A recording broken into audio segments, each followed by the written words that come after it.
going on, ladies and gentlemen?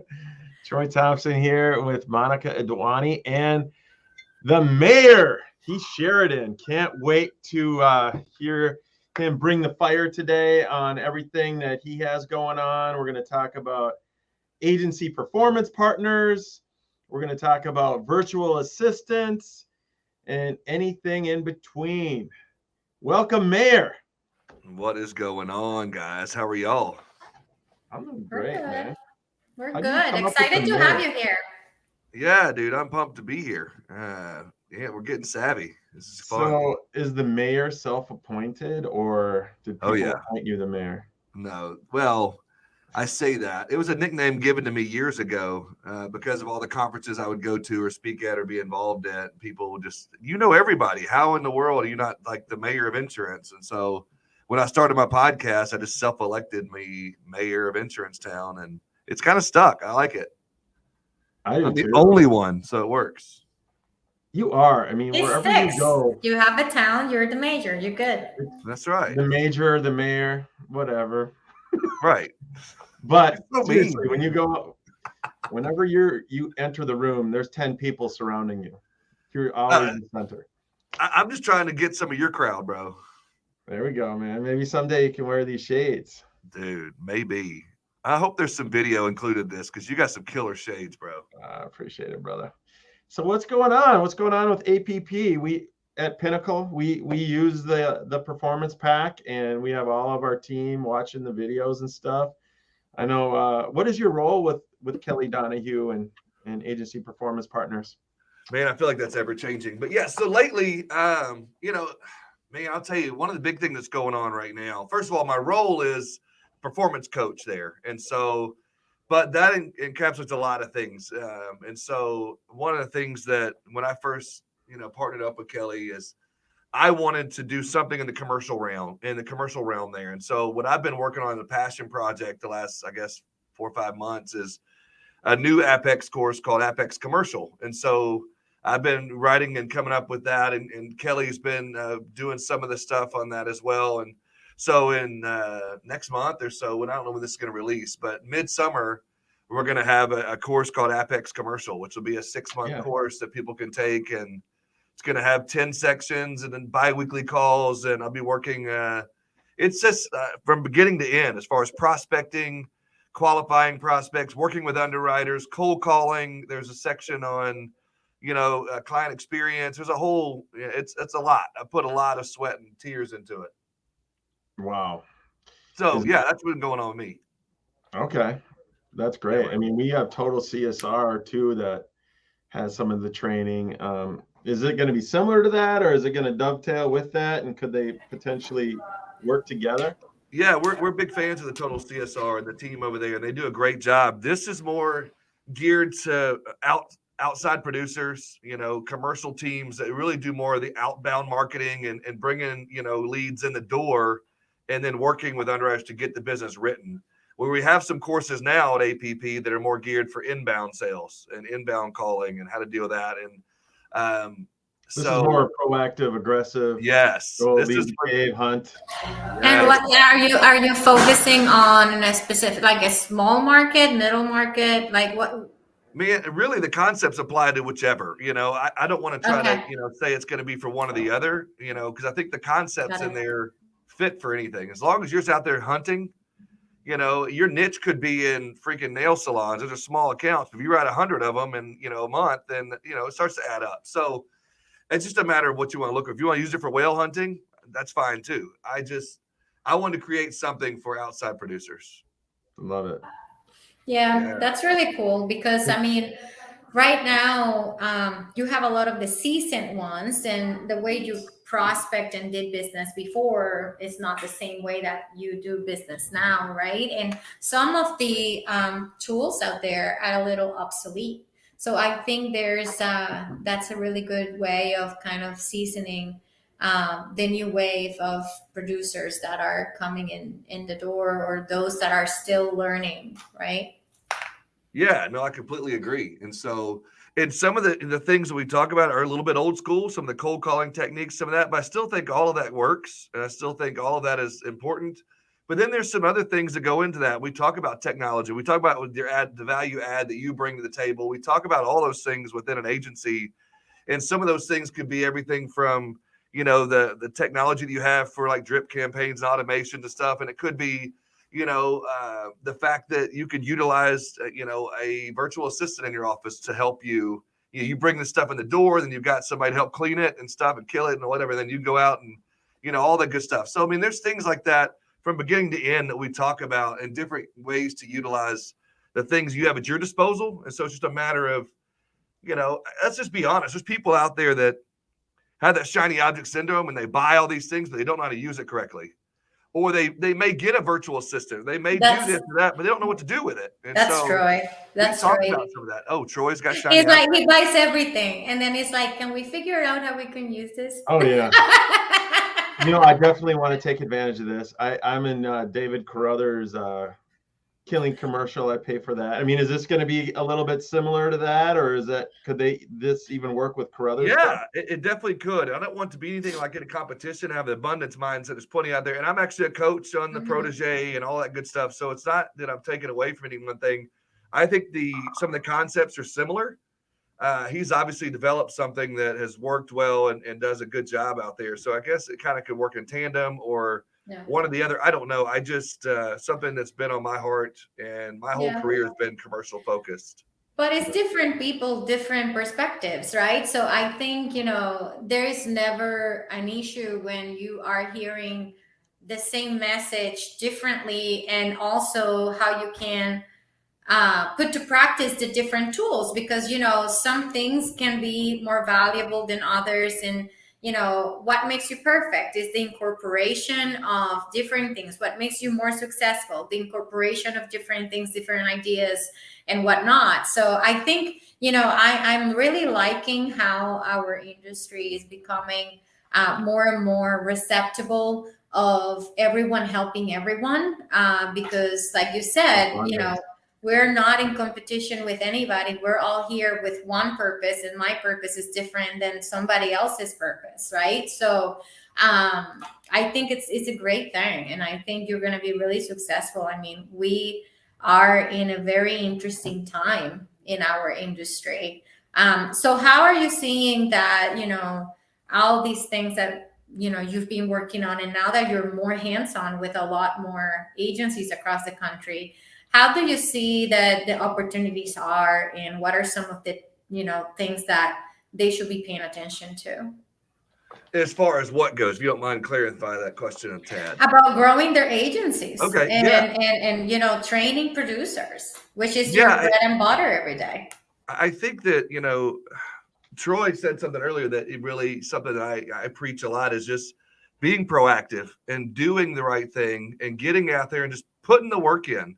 I think there's too many agents that sit back, or producers, CSRs, account managers, whatever you want to call them, and just sit back and expect everything to just come to them. And they're just going to have so much out there that's going to write it all. They don't get out and get proactive about it. Or they want to sit back and bitch and moan about their retention being at 89. Can I cuss? Sorry. Like 89 or like 85 or whatever it may be. But they don't want to get out and proactively call on their clients, or they want to get active on this or that. So I think it comes down to just being proactive, getting out there and just doing your job every day. Not just sending emails, right? Right. Or text or Facebook or whatever they do. Literally go see people face to face. It works better than ever. Your phone, pick it up and dial people and talk to them on the phone. It works better than ever before in history, but nobody wants to do it. I mean, they've made it so easy. I mean, there's freaking FaceTime on these things, or there's Zoom on your phone. I mean, there's a way to get face-to-face. I'm talking to you two, and I'm in the South. I don't know where y'all are. And we're in different areas that we're able to talk on the phone and do this whole thing. And this will be communicated to thousands of people. They'll listen to it. I mean, it's ridiculous that people don't take advantage, or they want to hide behind a keyboard and a screen. And it's like, dude, get out and do your work. And it's crazy to me. And so that's one of the things, again, it may sound old school, but to me, it's just, I don't know. And when I'm up training a lot, I talk about back in my day, which was only like, 20 years ago when I got into business, I was going knocking doors. I didn't have Google. I didn't have a smartphone. I had a beeper. Y'all remember beepers? And like I freaking knock on doors and give out my card. It would say "beat me" or whatever it was. This was back in like the 90s. I didn't Was have that any of those. insurance? Say what? Was that insurance? Yeah. And so, and I would set up, conference lines. Anyway, it's just, but again, I didn't have all the technology. I didn't have the Google. I didn't have Facebook and social media to be able to look up Troy Thompson and his badass glasses. I didn't have any of that. I couldn't be able to pick up the phone and call Monica and know everything about her because I looked her up on Facebook. It's like there's such an advantage now. Use that. And if you don't, use that information, but don't hide behind it, right? Yeah. Don't hide behind technology. And it's they not wanting to do the homework, I don't know how to break, the ice when making a cold call. Well, if you have the name and if you have the company, you can go anywhere in social media and see if they have a dog, if they have kids, if they have all this stuff. And all you can say is hey, I saw that you spent your weekend at X. How was it? Break the ice. Come on, people. But then people don't want to do the homework. And it's so that's amazing the crux to of David Carruthers' book, Extra 2 Minutes. Extra you spend 2 minutes. 2 minutes to find out the name of their dog. And that's everything, right? It's really not that difficult. Or, go on their website and check out, hey, I saw you did a great company event, or you did this event or that, or I see you're involved in this charity. I love this charity. Tell me about this or that, whatever. I mean, it's so simple. Like I said, back in the day, I would knock doors. May I speak to the owner of the business? Oh my God, how many doors I got slammed in my face. Nowadays, if I knew what I know now, God, my 21-year-old self would be excited. People pick this up to find that a couple things out about their company event or their dog, but then they spend 2-3 hours researching. And then they go to the prospect and they're not there and they just wasted 3 hours. Yeah. So spend 2 minutes, not 3 hours, right? Sure. And that's a big thing that we talk about in the course of doing that research, finding out those things. And then on top of that, be proactive when you're researching your carriers or researching underwriting standards or researching anything like that. Otherwise, again, you're going to go in half-cocked and you're not going to be able to write the business because you were not doing your research there either. And so I think there's some proactivity there. Absolutely, and Mr. I have a whole section on underwriting, and how to talk to underwriters and what to do with those underwriters. Because you can negotiate, right, with commercial. Oh my God, it's not black and white at all. That's why I love commercial. I'm a gray type of guy. And so if you can find that gray, you can do that. And you can write a narrative to explain losses, to say, hey, Troy, I really need you to write this account. Here's why there was these losses, or here's the type of things they're doing to improve the risk, or they've got this employee handbook, or they've got this safety treatment. There's stuff going on. It's not hard. If you say they're really good guys, does that work? Sometimes it just depends on the underwriter. Every underwriter is different. Anyway, you just can't say that every time to the underwriter, right? Right. I always say, treat commercial underwriters like your life depends on it, or that you got arrested, because you have to show up in court and make a really good case for yourself, right? Just walk in like you don't want to get arrested, and that's always what I tell my teams is your life depends on it. Yeah, no, I love that, Monica. I think that's great. Mr. Mayor, the commercial piece to this, is that going to be on the APP pack? It will. So it will? The subscription model that the people can have, yes, it will be a part of that. I'm gonna give a little shout out to that subscription. For those that don't have the APP, Agency Performance Partners subscription, it's like $240. And there are hundreds of hours of videos and training for that small cost. And I recommend anybody that wants to learn about training their CSRs, their salespeople, time management, all the different categories that you guys hit on. It's such a no-brainer to get. And now with this commercial piece coming out by the mayor, I think it's I'm so excited. When is that going to be dropping again? July 15th. Oh, wow. Close, the first 2 weeks, it'll be half off. And then after that, it'll go back to full price. But like you said, going back, I didn't even pay Troy to say that. So no, but we're very, very good fans. Even if you have like if you're starting a new agency and you want to start your staff in the right path, then learning even the operational side that most agency owners are afraid of sharing with the staff, I think it's a great way of getting everyone on the On the same same page, because this the staff needs to know what the heck is going on behind scenes and everything that the agency owner has to go through in order for them to get buying and have their back. You need to be transparent, and I think it's a great way of like not giving too much but also giving enough that they're like, oh shit, gotta get this done because this is what Yeah, happens. that's a good point, And Monica. this Our is, 2 new producers we hired yeah, are going through all the sales stuff. And yeah, it definitely isn't a course that Kelly or Heath put together in a weekend. It's months a and lot. years of years. Yeah, and Kelly is so information. smart. She's got so much up there in her brain that I've learned from, that people have learned from, and I'm trying to bring a little bit of my experience in there as well. One thing I will say, I don't know if y'all do this in your agency, but those who are listening, put your VAs to them as well. Like some of these Mhm. courses can really help a VA. And people are like, oh, I'm so busy, I don't have time to do this or that. But if you get your VAs involved and get them included in this, then they can do Yeah. certificates. They can take a lot of your plate by doing certificates. They can order loss runs. They can deal with some of the behind the scenes Monica, stuff. why haven't we done this yet? Don't say it in public. We will.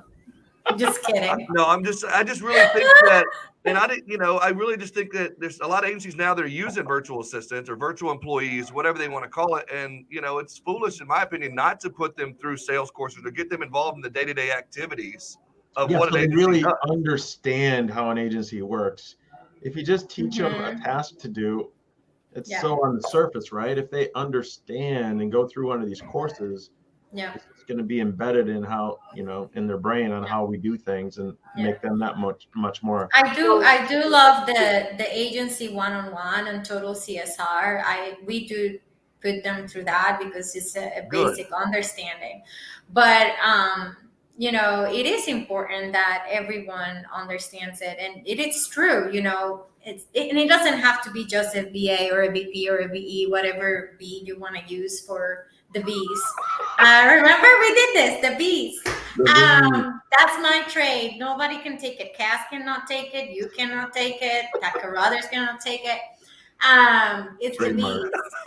It's trademarked.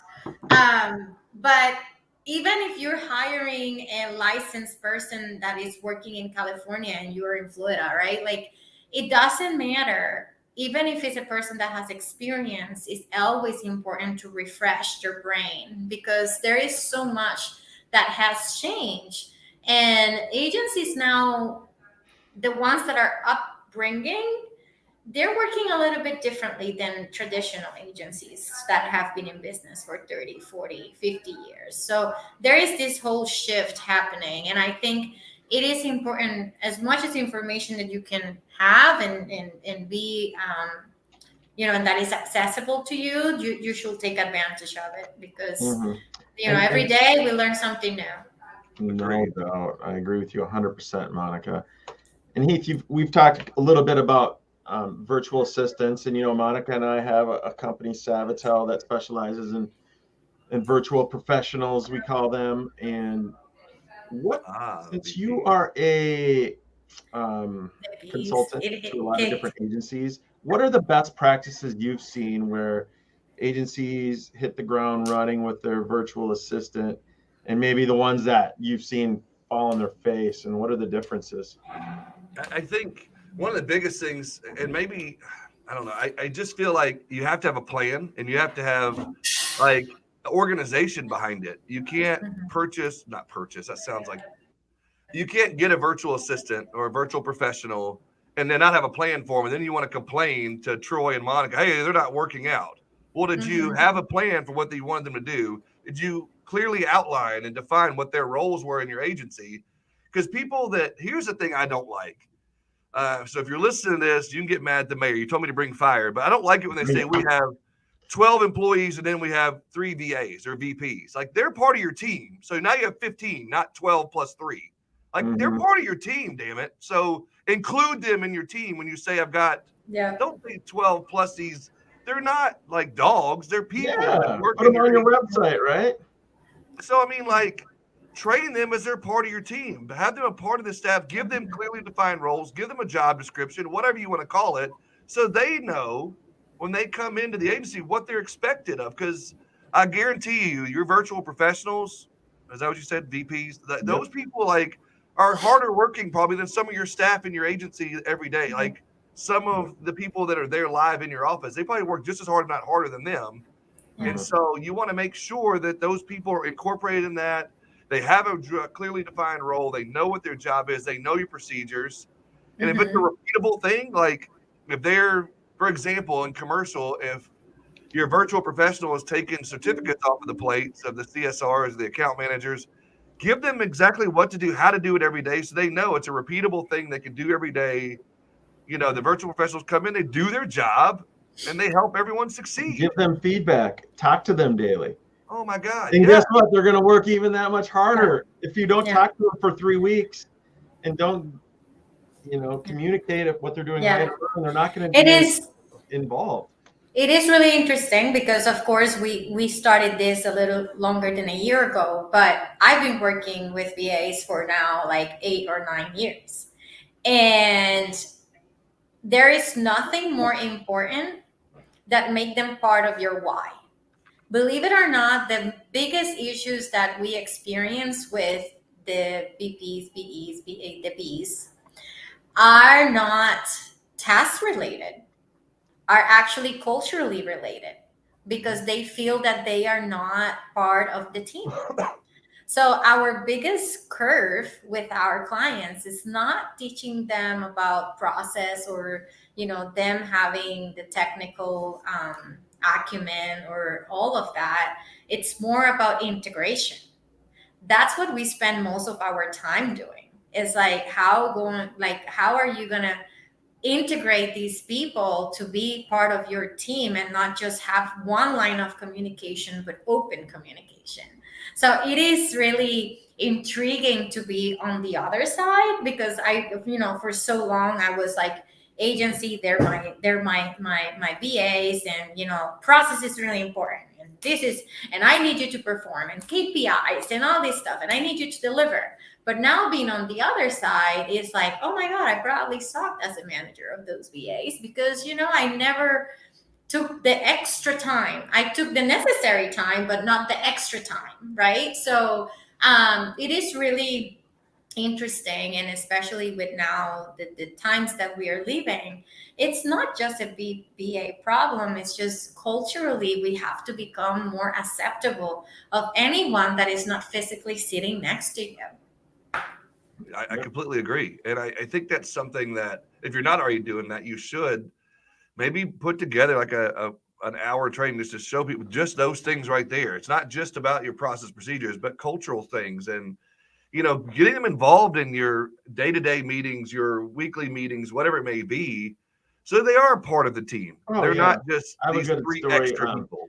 Amina, we had our weekly meeting yesterday for Pinnacle, and one of our amazing VPs, Amina, talked about a haunted house in Pakistan or whatever that, she saw somebody in a wedding dress, and I made sure after the fact, because a lot of times she doesn't speak up, and I was like, that was so amazing, Amina. Thanks for bringing that story up. You have an amazing personality, and just make them feel like their input, and we always ask for their input too. They're not just in the background. What do you think about us changing this process or doing that? Because that gives them ownership, and buy-in. And I'd like to dovetail a little bit more. And accountability. Accountability is key. A new thing Savvital's implementing is a client agreement. We always have our VPs sign stuff about being proactive and sending end of the day emails and stuff on stuff they did for their client. But now we're making the client agree to establish a daily communication plan, to always take the time to train. And we make them sign this before they even start working with their VP. Sign something saying they're going to spend time training their virtual professional. They're going to treat their virtual professional with respect. It's pretty simple. But we're going to make them sign it so they know. Okay. It's common sense, but it doesn't come to all people. Yeah. And 99% of them do that anyway, but we want them to know this is an agreement that you're getting to. It's not just you pay money and you're gonna get results. You have to treat this human being with respect, train them, and take the time. You do those three things. Yeah, and you're exactly right. And I love to hear that because that just lets me know and everybody listening that, like you said, these are human beings. I think when you have that virtual assistant, I think people get lost in that and think, oh, it's a robot or it's like some chat bot. No, it's a human being with a heartbeat that God put on this planet. We can't treat them like yard dogs or like some robot or something that does. I think it's super cool that you guys have that agreement between the producer as well or the agency owner as well to say, I'm going to treat these people with this kind of respect, especially as Monica said, being on the other side of that, you see how important that is. Beautiful, man. So the question is, when App Insurance is going to launch a course on how to properly onboard remote employees? Yeah. I just gave you an idea. Trademark. Great idea. Trademark Kelly and the Mayor. There you go. I want 5%. I'm just hey, kidding. well, you're the one who like gets together with Kelly and has coffee from time to time. Maybe you should bring it up with her. I know we have. She lives here in Rhode Island, so we hey. have to get together for dinner soon. Yes. What's the mayor doing for the 4th of July? Try not to blow myself up, man. Yeah. We're rednecks here in the South, so we like to blow off fireworks and put things in fruit and blow it up and bottle rocket wars and all of that kind of stuff. I got a 14-year-old kid, so we like to have fun. I want a finger count on Tuesday. I want 10 fingers. That's all I care about. I'll send you a picture of my hands. I'll text it to you on the 5th. We do redneck stuff. We drink and blow off fireworks. So I mean, it'd be fun to hang out with you over the 4th. It's pretty awesome. How can people reach the mayor? Man, you can email me, Heath at agencyperformancepartners.com. Find me on any social media platform. I'm pretty active there. Or, Insurance Town Podcast, another way that you could listen to this beautiful voice every day. Oh, chest residence. I just want to be like Troy Thompson and Monica. That's all it is. It's awesome. Any cool events coming up? I know that you put together a bunch of events and stuff. Any cool events coming up? No? Nothing coming up that we're putting together. No, but I look forward to seeing you guys at some events. I'm sure. Yeah, we'll be at IAOA in October. Right. Are you going to be there? Oh yeah. Yep. For sure. Rock the boat. It's not boats. It's boots this time. Make sure you guys bring your boot game on because I'm gonna go shopping. And the hat and the mayor's going to be wearing assless chaps. Oh, for sure. I mean, that is for sure. And a fishnet shirt underneath my jackets, for sure. That's amazing. Well, thanks, Heath, for being here today. Thanks for dropping some good bombs over there. Love it.